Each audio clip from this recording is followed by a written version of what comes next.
Welcome back to Gamers Cube. I'm Jacob Douglas. And I'm Sam Mosher. After a lackluster year for video games in 2016, 2017 looks to have a far superior slate of releases. Jacob, I for one, could do a whole show running through these games. Yeah, Sam, I could too, but you know, that would be a pretty good topic for table talk. You're right.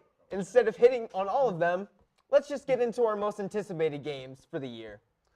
My number one game for 2017 was, and maybe still is, South Park, The Fractured But Whole. Not only does it have one of the best subtitles in video game history, but it's a sequel to the awesome Stick of Truth. However, last week, the game was canceled from March of this year to somewhere between April and March of 2018. The original game infamously had a torture development because the show's creator, Matt Stone and Trey Parker, really wanted to take their time, and it ended up being great. So for that reason, I bet we don't see this game until 2018. Yeah, you can't rush it. So speaking of a game that may or may not be coming out in 2017, Sony's PlayStation exclusive Spider-Man game is rumored to be a late 2017 release. Insomniac Games, the developer behind Ratchet & Clank games, are in charge of creating the new Spidey game and have yet to give us a solid release date. All we have as legitimate info on the game is the trailer showed off at E3 last year. The trailer portrayed the game as an open world with bad guys lurking around at each corner, similar to Batman Arkham Knight. The game looks beautiful. The action sequences look fantastic, and the web slinging and wall climbing mechanics look surprisingly smooth. A leaked plot showed up on IMDb recently, and it reads, Spider-Man must fight the terrifying foe Green Goblin as he contends with his usual life of being a married man with a daughter. But when the Goblin hatches a sinister plan, can Spidey save his family and himself? You know, I'm not sure about this whole family thing, but one word does stick out to me. Sinister. That is quite the specific word to use for when it comes to Spider-Man villains. That's right. It looks like they might be doing the Sinister Six, which whether or not this one comes out this year, consider me excited.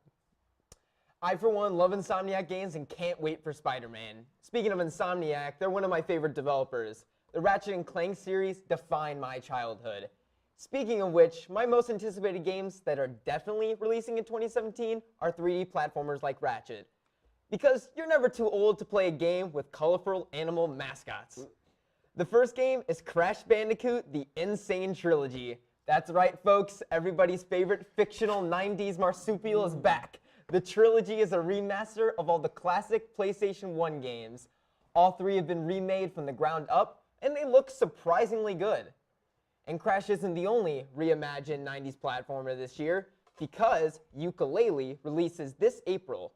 Created by former team members from Rare, Yooka-Laylee is a vibrant platformer made in the vein of the team's Nintendo 64 classic Banjo-Kazooie. This is music to my ears, Jacob. A chameleon with a bat sidekick. It can't get much better than that. You know, Sam, I oftentimes consider me to be the bat sidekick to your chameleon. Well, the game I'm most excited for in 2017 is most definitely no, I'm just kidding. No one except for 12-year-old boys still cares about that franchise. I'm excited for Red Dead Redemption 2. Rockstar's other open-world franchise is coming back this fall, and it looks amazing. The reveal trailer showed off the game's visuals on the next-gen consoles, and frankly, I was blown away. The Midwest scenery is breathtaking on the new engine.